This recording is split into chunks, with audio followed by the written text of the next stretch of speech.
En considérant Abraham, nous pouvons voir cet autre aspect en relation avec Josué et Caleb. Ceux-ci, comme Abraham et tous les pionniers, étaient un maillon entre l'échec et la réalisation. Considérons le monde quand le Dieu de gloire apparut à notre père Abraham, acte 7.2, en Our, en Chaldée. Regardez le monde et cherchez ce qui est du ciel. Où le trouvez-vous? Où est l'expression de la pensée céleste de Dieu? Il semble qu'une fois de plus, elle ait disparu. Il ne semble plus y avoir le témoignage de cette pensée céleste de Dieu, d'un témoignage céleste de quelque chose qui représente et exprime la pensée du ciel. Où est-elle? Alors, le Dieu de gloire apparut à notre père Abraham, et il devenait le maillon entre l'échec et la réalisation. Josué et Caleb ont aussi représenté cela. Ici, nous voyons l'histoire d'un échec dans le désert.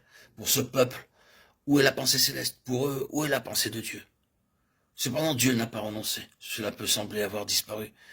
Il en a été ainsi encore et encore, mais le ciel intervient et établit un maillon entre l'échec et le triomphe du ciel. Ce maillon, c'est le pionnier. Le Seigneur doit avoir un instrument comme cela, établi contre l'échec et ouvrant la voie divine pour la réalisation. Vous pouvez vous demander, qu'est-ce que tout cela peut avoir à faire avec moi?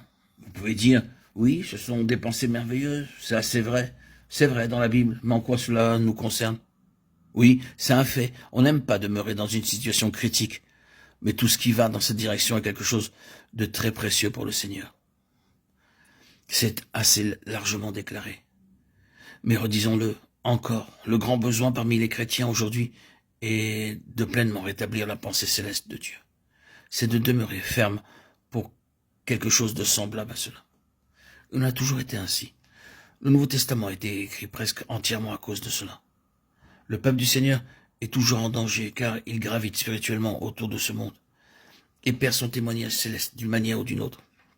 La pression est toujours la même pour amener vers le bas.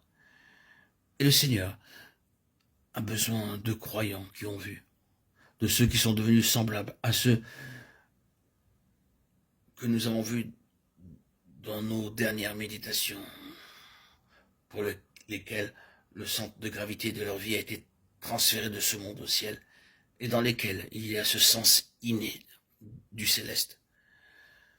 Qu'ils puissent l'interpréter ou non, qu'ils puissent l'exposer en termes de vérité, de doctrine, d'enseignement biblique ou pas, il y a ce sens ils sont dans la lignée d'une certaine destinée qui va au-delà de ce que ce monde peut fournir, qu'ils ont été saisis par quelque chose qu'ils peuvent seulement décrire comme l'appel céleste.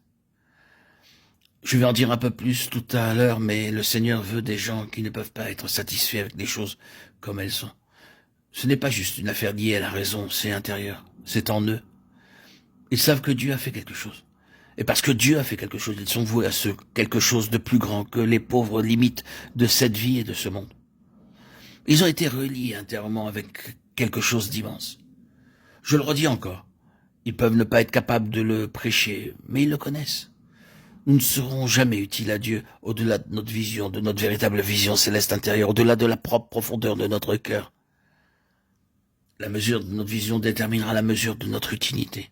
Oh, la mesure incommensurable du ciel dans le cœur d'un peuple. C'est cela le besoin aujourd'hui. Permettez-moi de dire de nouveau que les apôtres parlaient de l'appel céleste. C'est la voie la plus difficile. Elle est bordée de toutes sortes de difficultés. Mais c'est la véritable et ultime voie. Car le ciel est une réalité, une puissance, une vie, un ordre qui est destiné à remplir ce monde et cet univers.